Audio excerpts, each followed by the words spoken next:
বহরমপুর কি আফগানিস্তান না পাকিস্তান? অদ্ভুত ব্যাপার। আজকে 1 নম্বর 2 নম্বর প্রচার হচ্ছে, মানুষের সাড়া কেমন পাচ্ছে? মানুষের সাড়া পাচ্ছি বলে তো বারবার করে আসছি, কারণ আমরা তো মানে we believe in work not word, অর্থাৎ কাজ করেছি, কাজে বিশ্বাস করি। সেই জন্য এই কাজগুলো ধারাবাহিকতা, তার সঙ্গে আরও বেশি কাজ করতে হবে। কাজে তো কোনো শেষ নেই, প্রত্যেক দিন কাজ করার আছে, প্রত্যেকটা দিন হচ্ছে মানে অনেক কিছু ভাবার আছে। সেগুলো নিয়ে শুধু ভোট নয়, ভোটে হার জিত থাকবে, ভোটে মানে মানুষের সঙ্গে অ্যাপিল থাকবে, তার সঙ্গে সঙ্গে নিশ্চয়ই যখন রাজনীতি করছি তখন দায়িত্ব আছে, যখন মিউনিসিপ্যালিটির চেয়ারম্যান তখন দায়িত্ব আছে। সেই জন্য যাতে মানুষের সমস্যাগুলোকে ওভারকাম করা যায়, বার্ধক্য ভাতা, লক্ষ্মীর ভাণ্ডার, বিধবা ভাতা, তার সঙ্গে আপনার ড্রেন, রাস্তা, লাইট, এগুলোর মধ্যে যা যা প্রয়োজনীয় জিনিস আছে সেগুলোই তো আমাদের কাজ। মানুষ বলছে, আমাদের ইনফ্রাস্ট্রাকচার আছে, আমাদের গভর্নমেন্ট আছে, সেটাকে নিয়ে আমরা মানুষের সার্ভিসটাকে প্রোভাইড করব। এটুকুর মধ্যে মিউনিসিপ্যালিটিতে অনেক কাজ করা হয়েছে, কাজ তো করতে হবে। অনেক কাজ করা মানে তো এটা নয় মিউনিসিপ্যালিটি অনেক কাজ করেছে, অনেক কাজটা শেষ হয়ে গেল। অনেক কাজ করা হয়েছে, অনেক কাজ করার আছে, যা কাজ হয়েছে তার ডবল কাজ করার আছে এখন পর্যন্ত। অনেক মানুষ ঠিক আছে, মানুষ হ্যাপি। এখানে অনেক নেতা, বড় বড় নেতা বলছে বহরমপুরটা কি সন্ত্রাস রূপ, বহরমপুর কি আফগানিস্তান না পাকিস্তান? অদ্ভুত ব্যাপার।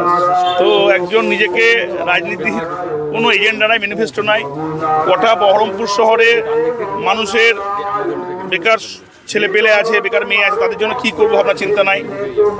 তাদের জন্য কত বয়স্ক মানুষের কত ওষুধ লাগবে সেটা চিন্তা ভাবনা নাই। কিভাবে মানুষের মানে প্রত্যেক দিনের রাস্তাঘাট, পানীয় জল থেকে আরম্ভ করে বিভিন্ন রোগ বিরোগ আছে, কোথায় কত ক্যান্সারের পেশেন্ট আছে, কত মানুষকে পিজিতে ট্রান্সফার করতে হয়। তা মানুষের তো রাজনীতি করতে গেলে মানুষ কী চায়? একটা চাই যে কোনো রাজনৈতিক কর্মী হিসেবে তাদেরকে এই পারপাসগুলো সলভ করবে।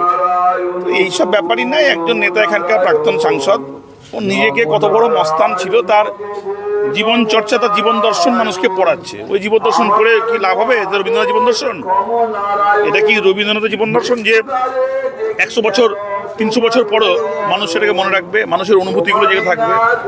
এখানে প্রাক্তন সংসদ, তার কোট আনকোট তিনি মাস্তান ছিলেন, তিনি খুন করেছেন, এবং তিনি খুন করার জন্য তিনি নেতা হয়েছেন, 8 পর্যন্ত পড়াশোনা করেছেন, এবং তার সঙ্গে দুনিয়া ধান্দাবাজি করেছেন। তাহলে এই জীবন দর্শন নিশ্চয়ই মানুষের কাছে বইয়ে লেখা হবে না। এই জীবন দর্শনের কোনো দাম নেই। তো এই জীবন দর্শন বহরমপুর মানুষ বহুদিন থেকে থেকেছে। মানুষ তার জীবন দর্শন পাল্টাতে চাইছে রুজি রুটি কাজের মধ্যে দিয়ে, অর্থাৎ নতুন কাউকে চেয়ে। আগামী দিনে শিক্ষা স্বাস্থ্য নিয়ে কি আপডেট আছে? দেখুন, ইউনিভার্সিটিতেও অলরেডি অ্যাফিলিয়েটেড হয়েছে উচ্চশিক্ষার ক্ষেত্রে, কলেজগুলো ডেভেলপ করছে, স্কুলগুলোতে প্রত্যেক দিন মডিউল স্কুল তৈরি হচ্ছে, এবং মডিউলার আপনার ওই কি বলবো ইলেকট্রনিক্স বোর্ড তৈরি হচ্ছে। ছাত্রছাত্রী বাড়ছে, পড়াশোনা তো দাম দিতেই হবে, এবং সেখানে তার থেকে ভালো মানে তার থেকে আরও একটু বড় জায়গায় গিয়ে যেটা করতে হবে সেটা হচ্ছে আপনার কি বলবো, একটা ইনস্টিটিউশন সার্ভিস যেমন রয়েছে, খুব ট্রেন্ড, খুব প্র্যাকটিক্যাল এডুকেশন দরকার, স্মার্ট এডুকেশন। সেটার জন্য আরও একটা আমার মনে হয় বিভিন্ন স্কুলে সেই এক্সপার্ট দিকে নিয়ে আসা দরকার, যে পড়াশোনা করে আমাদের ঘরের ছেলে মেয়েদের কাজের বাজার তৈরি করতে পারবে।